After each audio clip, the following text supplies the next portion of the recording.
Emitidos en este programa no son responsabilidad de Global TV 80.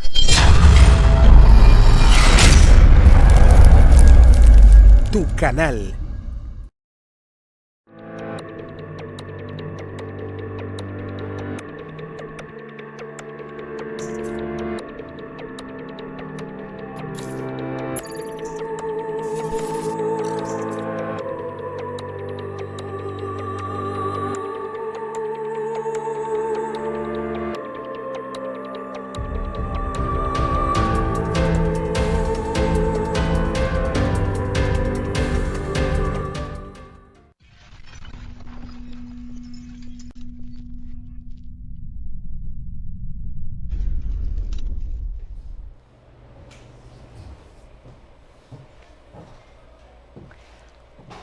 Pues saludos, sobre todo a toda esa gente que nos está viendo. Ya saben, empezamos como siempre a diario nuestra sección de información internacional. Hoy es un día especial, hoy no nos vamos a mover de aquí, normalmente hacemos un viaje alrededor del mundo, pues explicándoles qué es lo que sucede en los países lejanos, cercanos. Hoy nos quedamos aquí porque nos gustaría, ya verán por qué, explicarles, bueno, pues un poquito más de ese conflicto del que venimos hablando en los días anteriores. Se trata del conflicto entre Estados Unidos, Rusia y sobre todo Ucrania, que es como el motivo de todo, ¿no? Bueno, pues vamos a empezar explicándoles un poquito de dónde viene esto, qué opinan las diferentes fuerzas que se miden aquí en este tema, y vamos a empezar pues con, no sé si lo están viendo, con las declaraciones de John Kirby, es el representante del Pentágono, y así hablaba de los últimos movimientos de Rusia y de cómo se toma pues Estados Unidos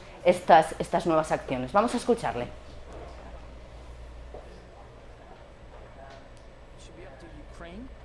Who they associate with, and any membership in NATO is going to be a decision between the sovereign state in question and NATO, and it's not something that that Mr. Putin gets to have a veto on. It doesn't work like that.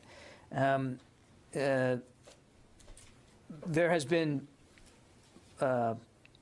obviously work done internationally to help Ukraine address their reform needs, particularly with respect to defense reforms. You know, this is of a piece of the Russian playbook of putting stuff out there in the information environment, deliberately designed to deceive.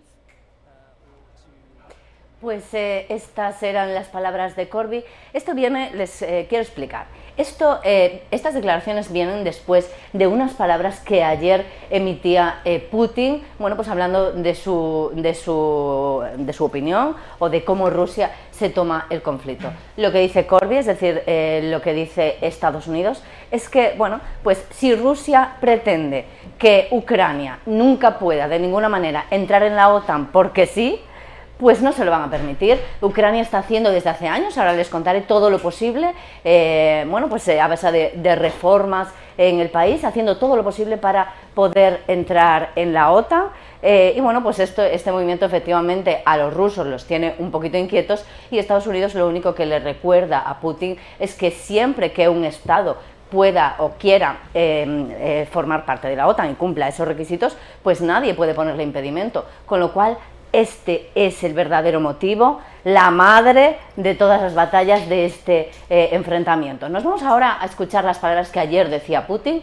explicando un poco, bueno, pues que los americanos con esto se les ha ido la cabeza y que él no ve tal conflicto como ellos lo cuentan. Vamos a escucharle. Rueda de prensa tras 5 horas de conversaciones. Putin advierte de que el ingreso de Ucrania en la OTAN puede llevar a una guerra por el control de Crimea y el Donbass, mientras que Orbán, el mediador, cree que pese a las discrepancias aún es posible un acuerdo entre Rusia y la OTAN en materia de seguridad. Estamos analizando en detalle las respuestas escritas recibidas el 26 de enero por parte de Estados Unidos y la OTAN, y está claro, tal como se lo he comunicado al primer ministro Orbán, que las preocupaciones fundamentales de Rusia están siendo ignoradas, aseguró Putin, quien acusa a Estados Unidos de utilizar a Ucrania como instrumento para contener el desarrollo de Rusia. La seguridad es el tema más preocupante y es lo que hace que mi visita sea en parte una misión de paz. Les aseguro que ninguno de los líderes de la Unión Europea quiere un conflicto. Pues efectivamente estas eran las palabras del presidente Putin, bueno, pues explicando que efectivamente ellos lo que le piden a Estados Unidos es que sean conscientes de que Rusia también tiene sus preocupaciones en cuanto a seguridad y desde luego que Ucrania pues tenga algún pie dentro de la OTAN o haya alguna posibilidad de que pueda pertenecer a esta organización del Tratado del Atlántico Norte, pues a Rusia, no le deja muy tranquilo. Les quería explicar con un mapa, que si te parece, Esteban, podemos ponerlo aquí en la pantalla, por qué Ucrania, que en principio es un pequeñito país que se encuentra pues ahí, entre Europa y Rusia, por qué Ucrania es tan importante. No sé si podemos ver el mapa. Vamos a verlo, lo tenemos, Esteban, el mapa de Europa para situar exactamente a Ucrania. Aquí tienen, ¿verdad? Tenemos a la derecha de sus pantallas todo lo que es Europa, Ucrania aquí en el medio y medio, y ya a partir de aquí a la izquierda todo esto es Rusia y Oriente Medio. Es decir, Ucrania se encuentra en un punto realmente estratégico. Escuchen una cosa, en Ucrania siempre ha pertenecido a la antigua Unión Soviética. Cuando la Unión Soviética se desvanece, desaparece, a principios de los años 90, en Ucrania se proclama una independencia. Ucrania ya es independiente como país. ¿Qué pasa? Y aquí viene también una parte del problema, que Ucrania queda dividida en dos partes del país, una parte más occidental, más europea, digámoslo así, en pensamiento, en cultura, etcétera, y luego una parte más prorrusa, justamente la que está más cerca de Rusia, bueno, pues que tiende más a esa forma de entender el mundo, pues más comunista y más oriental. Esto es el problema de todos, señores. Ucrania está dividida y Ucrania se encuentra en una división que les ha llevado incluso a una guerra civil. En el año 2010 el presidente Yanukovych ganaba las elecciones y se hacía con la presidencia de Ucrania. ¿Qué le pasa a Yanukovych? Que lejos de instaurar ese sistema democrático que quería Ucrania para sí misma después de la independencia en el 91, bueno, pues el régimen de Yanukovych encarceló a opositores. Recordemos el caso de Yulia Tymoshenko, incluso pues estaba plagado de corrupción. Fue un régimen que tendía más a lo dictatorial que a la democracia. Esto en 2010, pero es que en 2012 se produce un pacto para que Ucrania pueda entrar en la Unión Europea. Es un pacto que hace Yanukovych explicando, bueno, pues que van a tomar las medidas que sean necesarias, que les pida Europa, para poder así entrar en la Unión Europea. Sorprendentemente, ¿qué sucede con este pacto? Que en 2013 este pacto se cae totalmente al suelo, al piso, porque, bueno, pues hoy en día sabemos que probablemente Rusia pagó en su momento una cantidad muy importante de dinero a Ucrania para que, pues no contemplase la posibilidad de unirse a la Unión Europea. Así Rusia dejaba a Ucrania, bueno, pues en calma, digámoslo así, fuera de la Unión Europea, pero a cambio, pues la población del país se echó a las calles, protestó, incluso hubo enfrentamientos muy fuertes, casi guerrillas, pues porque nadie entendía por qué si se le había ofrecido la posibilidad a Ucrania de entrar en Europa, en la Comunidad Europea, y esto favorecía al país, que además estaba intentando asentar una democracia, bueno, pues la población no entendió por qué finalmente no se produjo esta anexión. Esto lleva a que hay muchas protestas en el país por esta decisión, incluso hay cientos de muertos en una serie de revueltas, y finalmente Yanukovych huye del país y se va a Rusia. En este momento, cuando Yanukovych se va, huye, aquí en este pedacito que ven aquí debajo, que es Crimea, aquí se monta la que no se imaginan. Crimea lo que hace es, ellos son muy prorrusos y aprovecharon que Yanukovych había ido para crear ahí su república independiente. Esto trajo la guerra de Crimea, bueno, pues las milicias tomaron el parlamento y se erigieron ellas por sí mismas como parte de Rusia. La comunidad internacional esto no lo aceptó, no lo consideró, entendían que era, bueno, pues una decisión aislada, que no había sido consensuada con el resto de la población y por tanto no aceptaron esta independencia. Pero ellos siguieron adelante y Crimea, a base de un referéndum de autodeterminación, finalmente el 97% de la población de este trocito que es tan importante y tan jugoso para todos, ya ven en dónde se encuentra, bueno, pues decidió que sí, que querían ser rusos, y aunque la comunidad internacional nadie aceptase esta decisión, ellos iban a ser rusos y hasta ahora, en la práctica, pues así lo han sido. Como lo de Crimea salió tan bien, porque a pesar de que el resto del mundo dijese que no, ellos siguieron adelante y Rusia les apoyó, estas revueltas empezaron a surgir por toda esta zona del país, es decir, por la parte más rusa. Rusia financiaba con armas, bueno, pues todas estas revueltas y pues realmente pasaron de revueltas a ya una guerra de dos bandos, la parte prorrusa y la parte europea. Recordemos los disturbios, enfrentamientos, la guerra de Donbass, es justo esta zona que pega con Rusia, la que, bueno, pues incluso tiene un municipio que se llama Donetsk, que incluso proclamó su propia independencia, es decir, en este momento, bueno, pues toda esta zona es muy prorrusa, de la mitad para el otro lado son muy europeos, muy occidentales, ¿y qué pasa? Que el país se encuentra dividido en el medio. En este medio es donde todavía hoy en día se producen guerrillas y bueno, pues a pesar de que vivíamos una calma tensa, porque las guerrillas, bueno, pues se ponen más calientes según ciertos episodios y en otras temporadas pues están como la cosa más calmada, pues en este momento la cosa está caliente porque Rusia pide lo suyo y Estados Unidos también. Además, el tema de los gasoductos, ¿verdad? Ucrania tiene unos gasoductos muy importantes que hacen que todo el gas que produce Oriente Medio y Rusia vaya a Europa. Sin estos gasoductos, por aquí no puede pasar el gas. Muy importantes. ¿Qué ha hecho Rusia? Viendo que Ucrania iba a formar parte de la OTAN, iba a formar incluso de la Unión Europea y que podían cerrarle el acceso a estos gasoductos, ¿qué ha hecho Rusia? Construir un nuevo gasoducto que va así, exactamente, de Rusia a Alemania, por aquí, todo por el mar Báltico. ¿Qué sucede? Que viendo que Rusia estaba buscando otra opción para distribuir su gas y así no tener que depender de Ucrania, Alemania, amparada por la OTAN y por la Comunidad Europea, decide cerrarle la puerta. De esta manera existe la forma de pasar el gas, existe la infraestructura para que el gas entre en Europa sin pasar por Ucrania, pero Alemania de momento le tiene la puerta cerrada. Este es el problema, es decir, al final vemos nuevamente esa guerra fría que en ciertos momentos se recrudece y otras veces pues está más tranquila la cosa, entre Rusia y Estados Unidos. Estados Unidos, recordemos que es la OTAN en sí mismo, es Estados Unidos, bueno, pues ese conflicto buscando la manera, por un lado, de que Ucrania no entre en la OTAN y no forme parte de la Unión Europea, y por otra parte buscando la manera de distribuir el gas que se produce en Rusia y en Oriente Medio. Este es el motivo real, señores, un país dividido, dos facciones, una más occidental, otra más prorrusa. Bueno, pues este es el motivo de que en esta zona la cosa se encuentre de lo más calentita.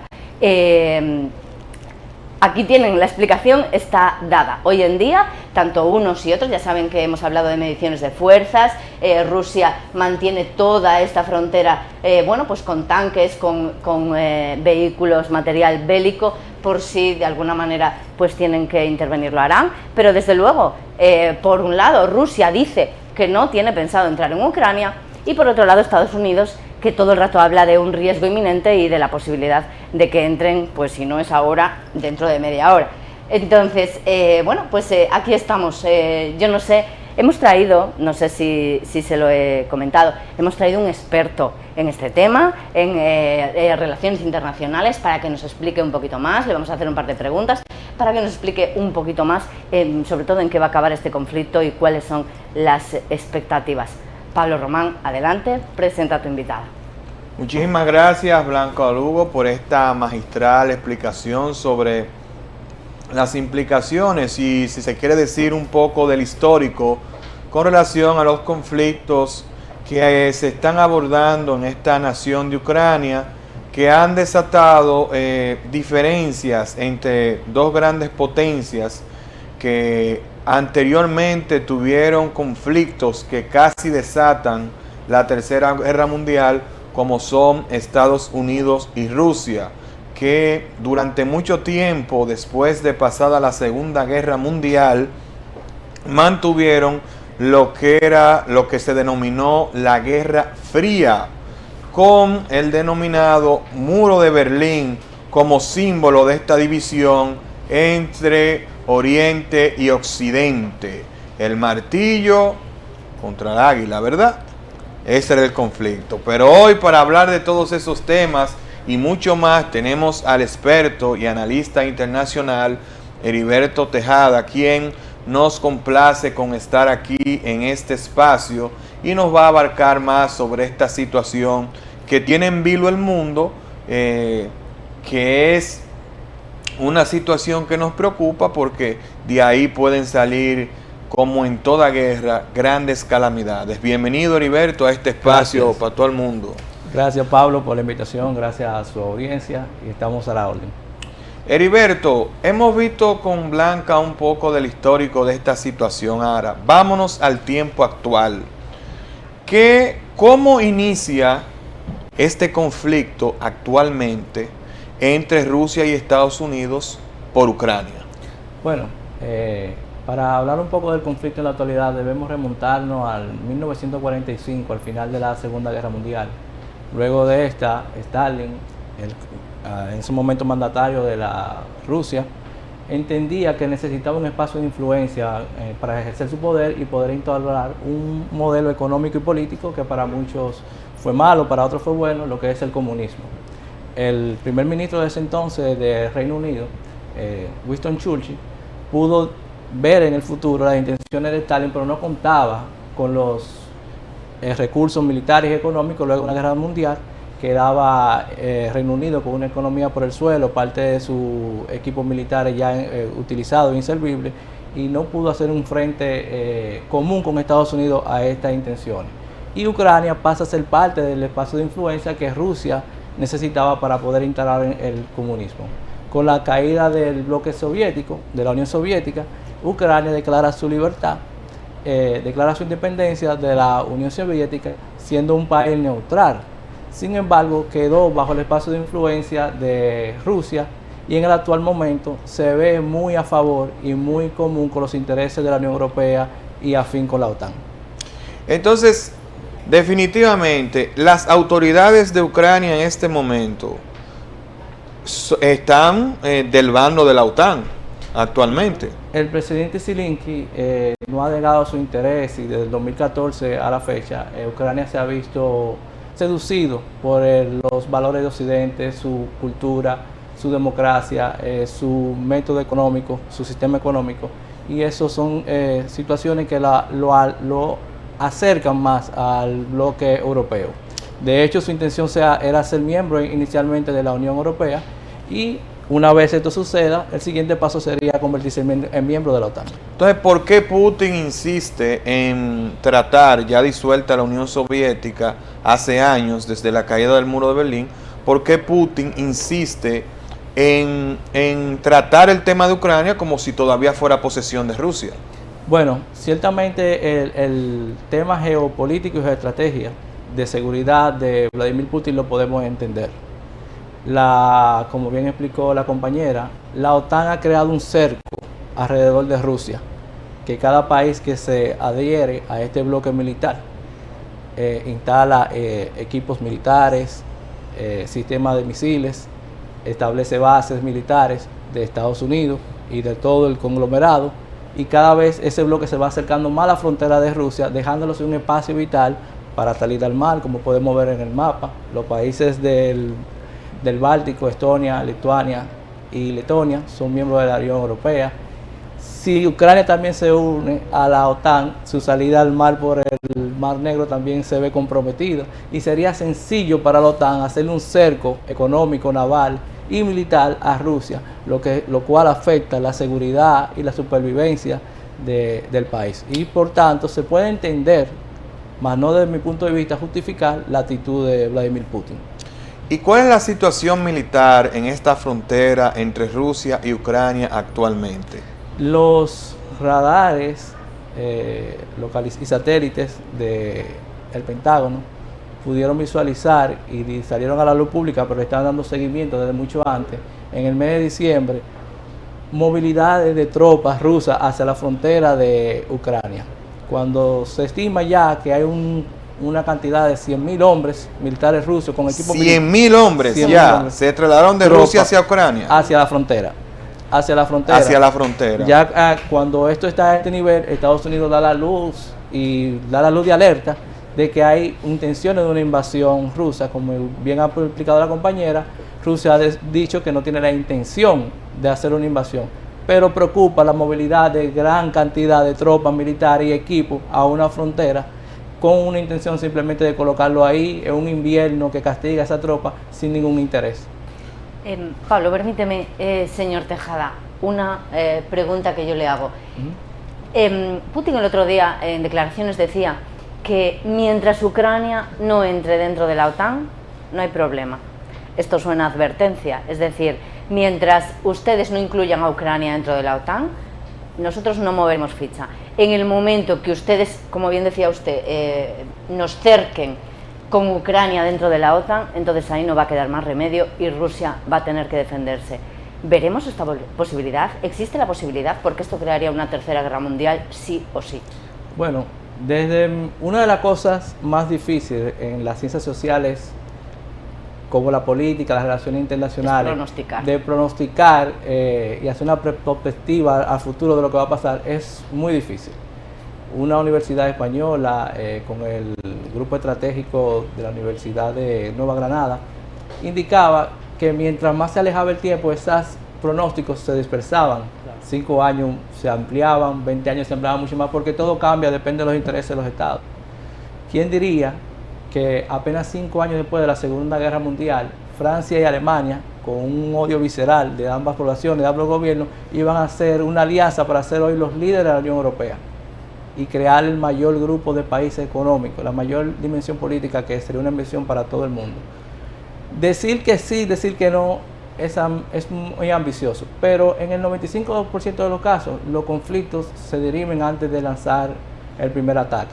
Se llegan a negociaciones políticas, se llegan a acuerdos de seguridad, de paz, porque obviamente a ninguno de los dos bloques le conviene una guerra con un rival del peso que es Rusia y un rival del peso que es la OTAN.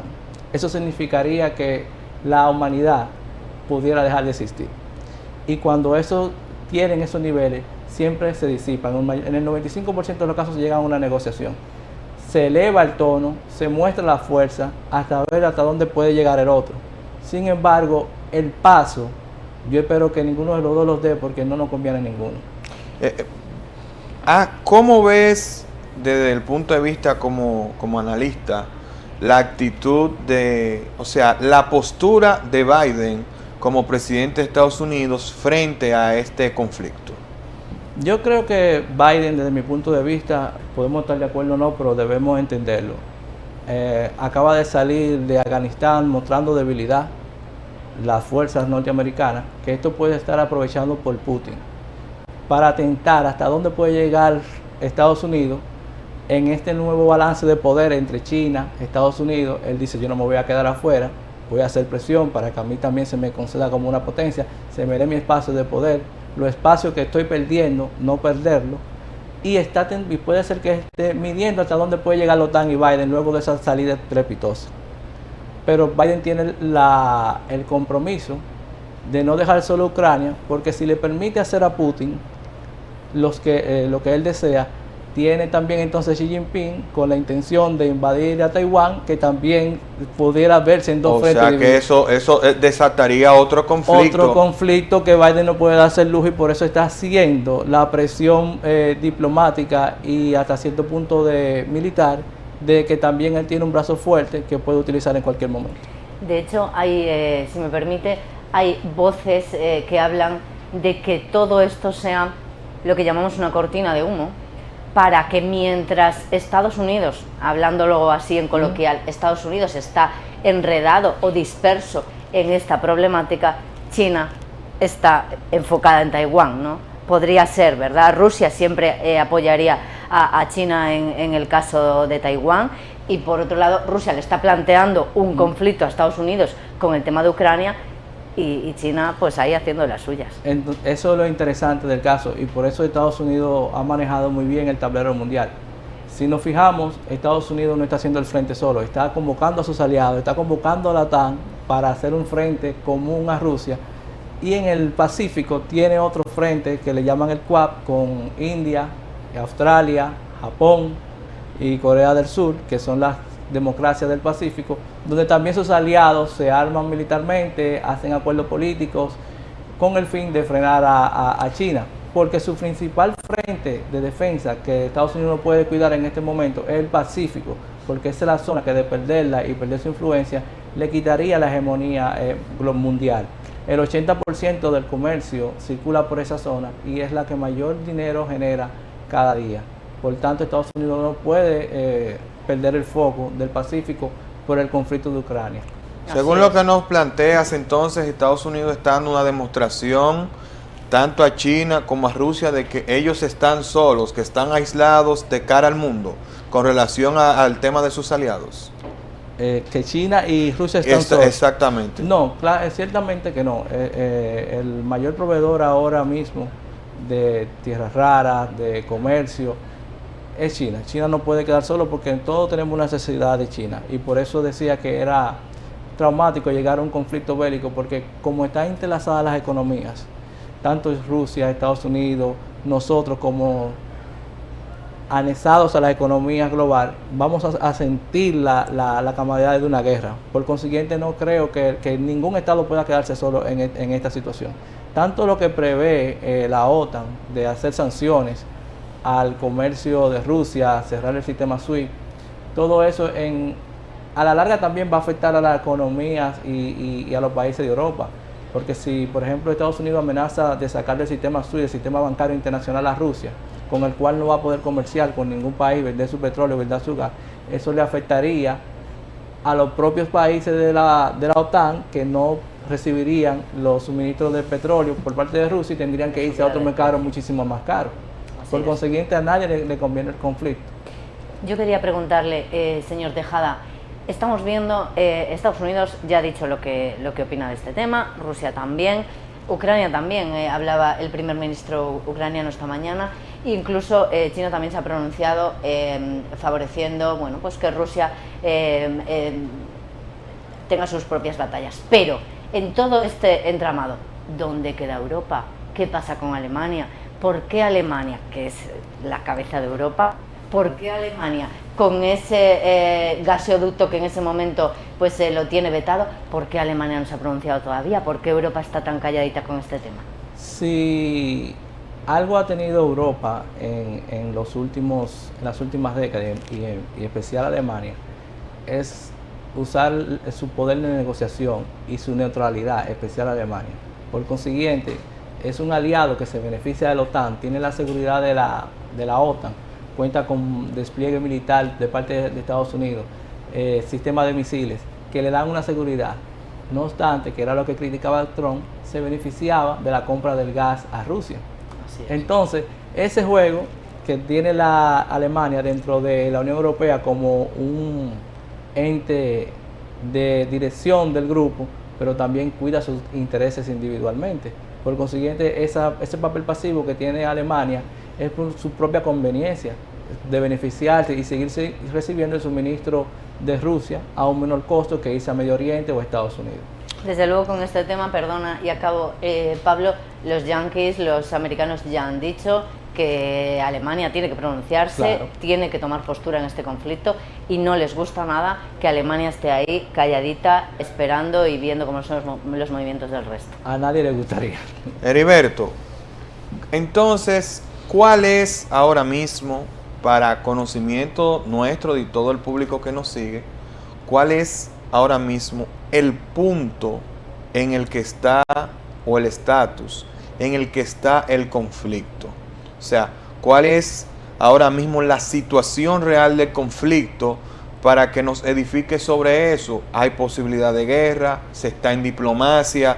¿Cuál es el punto? Porque me imagino que de Rusia hacia Estados Unidos, de Estados Unidos hacia Rusia y con toda la OTAN, existen puntos y la diplomacia, la conversación, todo el aparato que conlleva un conflicto de esta naturaleza. En ambos bandos hay situaciones que debemos observar y podemos, de hecho, rechazar. Por ejemplo, la OTAN y Estados Unidos se preocupan porque hay un despliegue de militares de Rusia cerca de la frontera, pero están dentro de su territorio. Es como que República Dominicana mueva militares a la frontera y te diga, no me pongas esos militares en la frontera si están dentro de tu territorio. Pero Rusia le pide a la OTAN que no incluya más miembros, y que los países que están cerca de la frontera no realicen ejercicios militares, como tú le pides a una organización abierta que no reciba a los miembros que quieren ser parte de ella. Como tú le pides a Ucrania que no sea parte de la OTAN cuando se entiende que en el derecho internacional hay una libre determinación de los pueblos. Cada quien puede unirse, aliarse al bloque que entienda que es conveniente para ellos. Entonces, Estados Unidos y la OTAN están renuentes a dejar de aceptar miembros, independientemente de si son cerca o no de Rusia, y Rusia está diciendo que ni un milímetro más puede entenderse la OTAN. En ese punto están las negociaciones, hasta cierto punto frenadas, y Estados Unidos ha dado postura de llegar a acuerdos de seguridad, de garantía, siempre y cuando no se le niegue a los países que quieran ser parte de la OTAN su acceso. En ese punto que están las negociaciones, y creo que va a haber un tipo de negociación, porque al momento que Rusia intente hacer a escala menor una intervención armada en Ucrania, asimismo los países miembros de la OTAN van a facilitar apoyo a Ucrania, y quién sabe a dónde eso pudiera llevar.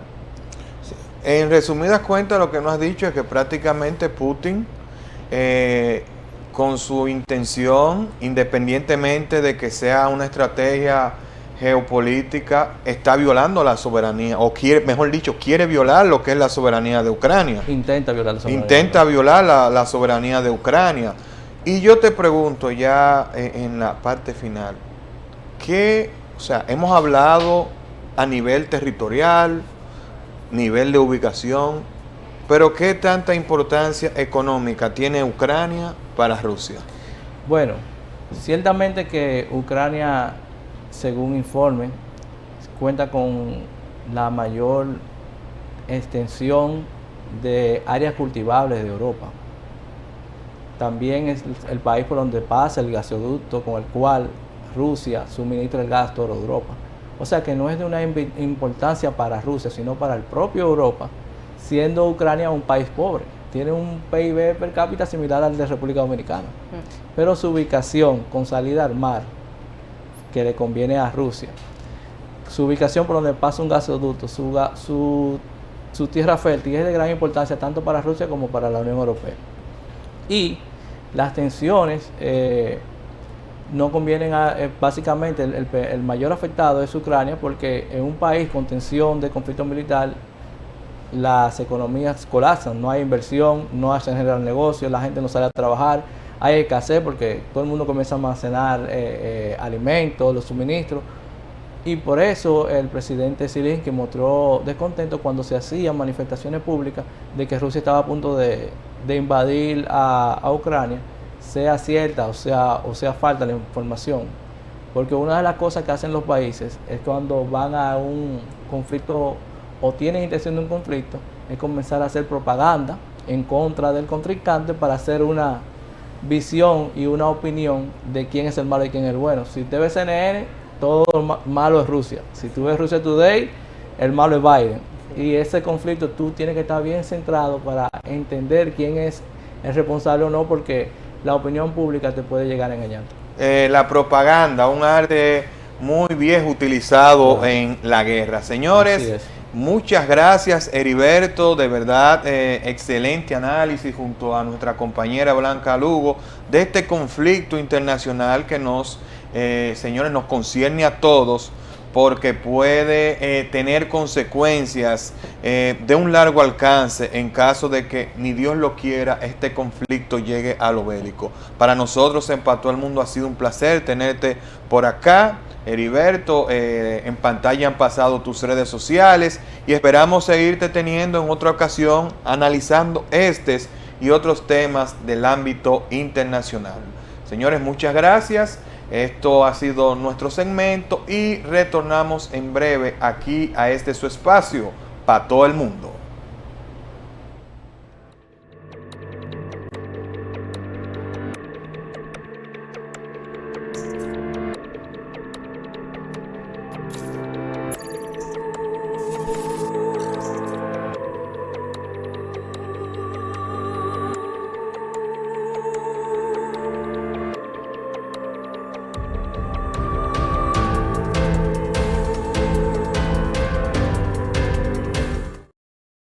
Los mensajes emitidos en